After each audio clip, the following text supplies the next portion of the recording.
আসসালামু আলাইকুম ওয়া রাহমাতুল্লাহি ওয়া বারাকাতুহু। চলুন বন্ধুরা একটু আলোচনায় গভীরে চলে যাই। কালো কি? কালো হলো শোকের চিহ্ন বা শোকের মাতম।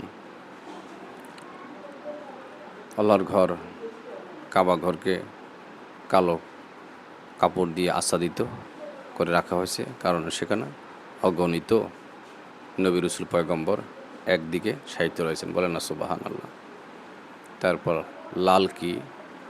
লাল হলো উহুদের যুদ্ধে দয়াল নবীজির রক্ত মোবারক সেখানে কিছুটা পড়েছিলেন এবং অন্যান্য সাহাবী যারা ছিলেন তারা আন্তরিক প্রচেষ্টায় দয়াল নবীজির রক্ত মোবারক জমিনে পড়তে দেননি।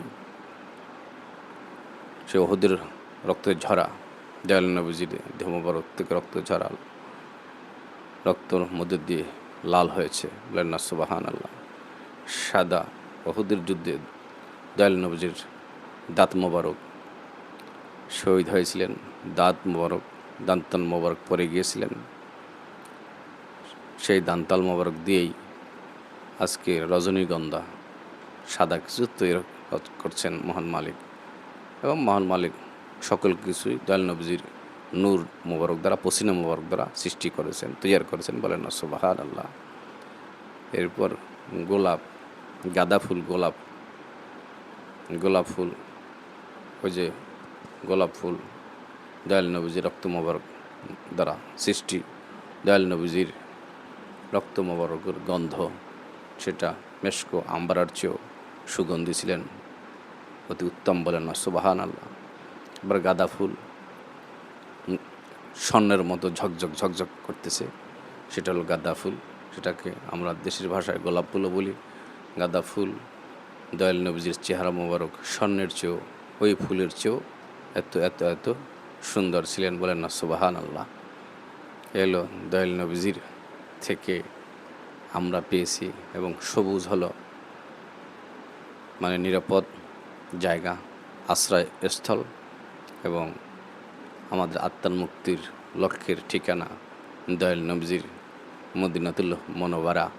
মদিনাতুল মুনাওয়ারায় রয়েছে দয়াল নবীজির রওজা মোবারক, এবং হুজুর শরীফ এবং মসজিদে নববীর মাঝামাঝি যে জায়গাটি রয়েছে, সেই জায়গাটি যেখানে দয়াল নবীজির কদম মোবারক লেগেছে, হাঁটা চলা করেছেন, চলাফেরা করেছেন, সেই জায়গাটি হলো রিয়াজুল জান্নাহ, বলেন না সুবহানাল্লাহ। রিয়াজুল জান্নাহ মানে আপনার জান্নাতের একটি অংশ, বলেন না সুবহানাল্লাহ। মানে কুল কায়নাতের যা কিছু রয়েছে সব কিছুই মহান মালিক দয়াল নবীজির পসিনা মোবারক থেকে, ঘাম মোবারক থেকে সৃষ্টি করেছেন। এজন্য আমরা আশিক প্রেমিক সুফি তত্ত্বের যারা রয়েছি, তরিকতের যারা রয়েছি, আমরা দয়াল নবীজিকে অনেক বেশি ভালোবাসি। এই বেশি ভালোবাসার মধ্যে দিয়ে মহান মালিককে পাওয়া যাবে।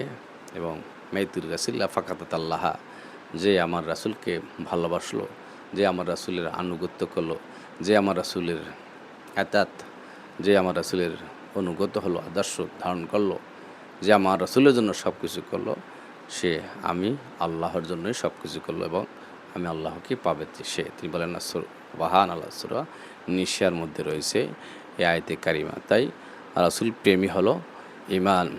আল্লাহ ঈমান আল্লাহ মোহাব্বত আল্লাহ, রসুল প্রেম ভালোবাসা মহব্বত আছে তো ঈমান আছে, রসুল প্রেম ভালোবাসা মহব্বত নেই তো ঈমান নেই। হুব্বুর রসুল মিনাল ঈমান, নবীর প্রেম ভালোবাসা মহব্বত নেই তো ঈমান নেই, নবীজির প্রেম ভালোবাসা মহব্বত আছে তো ঈমান রয়েছে, বলেন না সুবহানাল্লাহ। তাই আমরা রাসূল পাক সাল্লাল্লাহু আলাইহি ওয়াসাল্লামের উম্মত হিসাবে আমরা বেশি বেশি নবীজিকে সালাতু সালাম পাঠ করব, সকল ইবাদতের পূর্বে এবং পরে দুরূদ শরীফ পাঠ করব, এবং আমাদের দোয়াগুলো মাস্ট বি মহান মালিক কবুল করবেন। এবং আমরা আশাবাদী আমরা দয়াল নবীজির শাফায়াত পাব, এবং দয়াল নবীজির মাধ্যমে আমরা জান্নাতি না জাহান্নামী সেটা দয়াল নবীজি নির্ধারণ করে দেবেন, বলেন না সুবহানাল্লাহ। এই এটুনি পাওয়ার দয়াল নবীজিকে মহান মালিক দান করেছেন। তো ভালো যদি মনে হয় পাশে থাকবেন, পাশে থেকে লাইক কমেন্ট শেয়ার দিয়ে বন্ধুকে এগিয়ে দেবেন, বন্ধুর পাশাপাশি আমরাও এগিয়ে যাব।